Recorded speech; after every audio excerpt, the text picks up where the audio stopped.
Bonjour et bienvenue dans ce tutoriel consacré à Kaspersky Endpoint Security 8 pour Mac et son intégration dans Kaspersky Security Center 10. Première question légitime que vous pouvez vous poser, est-il nécessaire aujourd'hui en 2013 de protéger sa machine Mac? La réponse est assurément oui. Bien que la volumétrie des malwares sous Mac soit bien inférieure au monde Windows, on constate au niveau de notre laboratoire Kaspersky que ce nombre est en forte augmentation. Ceci s'explique par le relatif succès commercial de ces machines, attirant du même coup les hackers. L'intérêt des hackers est aussi double. Ils ont affaire à des machines qui ne sont quasiment jamais protégées par un antivirus, du coup leur travail est grandement facilité. De plus, ces machines appartiennent souvent à ce qu'on pourrait appeler des CSP+, cadres dirigeants, VIP, département marketing, créatif, etc. Du coup, les informations s'y trouvant peuvent être une vraie mine d'or à exploiter. Pour illustrer ce constat, souvenez-vous de Flashback et ses variantes en 2012. Il a infecté près d'1 million de machines essentiellement sur le territoire américain. Enfin, pour achever de vous convaincre, sachez que la solution Kaspersky pour Mac embarque un moteur unique. Du coup, un malware Windows sera intercepté par un Mac, évitant ainsi une propagation à l'ensemble de la société ou pire chez un client. Pour être le plus pragmatique possible dans cette vidéo, le mieux est de travailler directement sur le Mac à protéger. Je vous renvoie vers le manuel de référence pour une installation à distance en utilisant par exemple Apple Remote Desktop. Rendez-vous donc sur le site de support pour télécharger le nécessaire. Dans la section Informations produits, lançons le téléchargement du client Mac. Nous reviendrons un petit peu plus tard sur la notion de plugin. N'oubliez pas également de télécharger, bien sûr, l'agent de communication, élément obligatoire pour interconnecter le Mac à son serveur d'administration. En attendant que l'antivirus se télécharge, installons sans attendre l'agent de communication. Double-cliquez pour décompacter et lancez le DMG pour commencer l'installation. Notez que l'installation est en anglais car mon système d'exploitation est aussi en anglais. Mais bien sûr, l'ensemble des composants est disponible en français. L'unique question posée par l'agent de communication sera de donner l'adresse du serveur d'administration Kaspersky. Il peut s'agir d'une adresse interne ou externe comme ici, si votre serveur d'administration Kaspersky est vu sur Internet.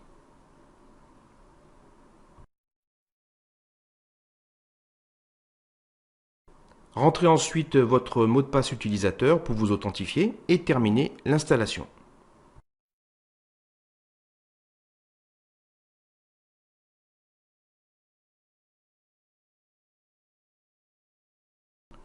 Voilà, nous allons maintenant pouvoir passer sur l'installation de l'antivirus à proprement parler.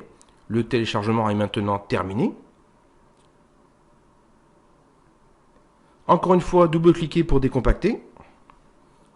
Et lançons le DMG.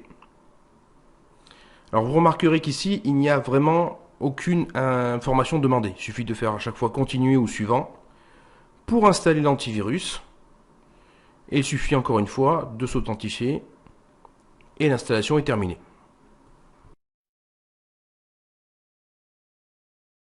Alors je vais me permettre de faire ici une petite parenthèse technique complètement optionnelle.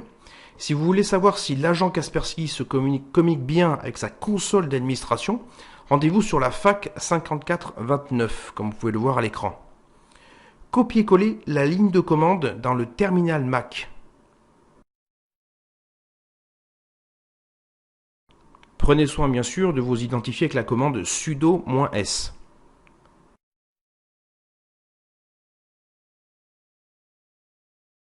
Cette ligne de commande lance un utilitaire bien pratique qui vous permet de voir si l'adresse de votre serveur d'administration est correcte, ainsi que par exemple les ports utilisés, et bien sûr il vous indiquera si la communication se fait correctement.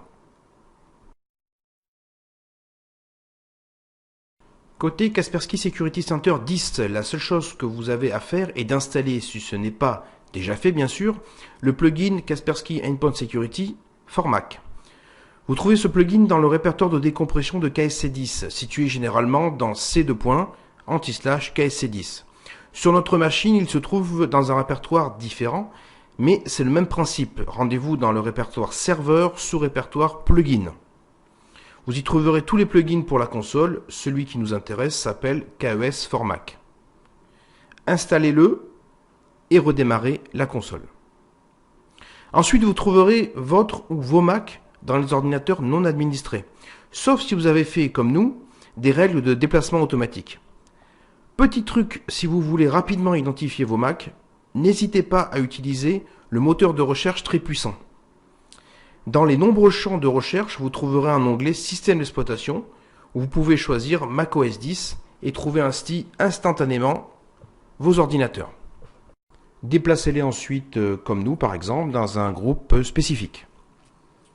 Comme pour tous les logiciels Kaspersky que vous exploiterez dans la console, vous aurez au minimum 3 actions à accomplir.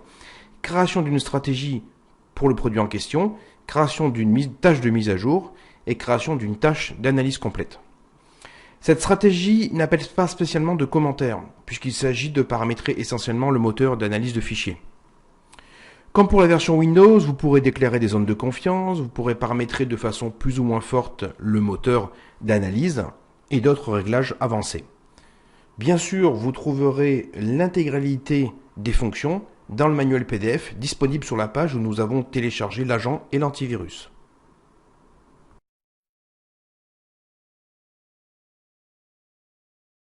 Dans la section Tâches, commencez par créer une tâche de mise à jour des postes Mac. Suivez pour cela l'assistant. Sélectionnez Kaspersky Endpoint Security for Mac, tâche de mise à jour. Sélectionnez la source de mise à jour, puis la périodicité. Par exemple ici, toutes les 3 heures.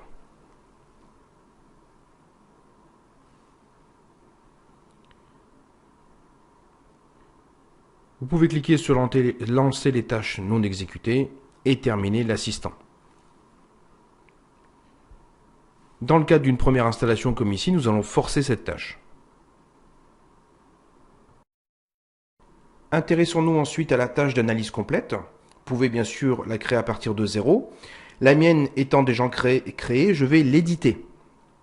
Programmez-la une fois par semaine par exemple. Vous pouvez aussi jouer à discrétion avec les paramètres d'analyse.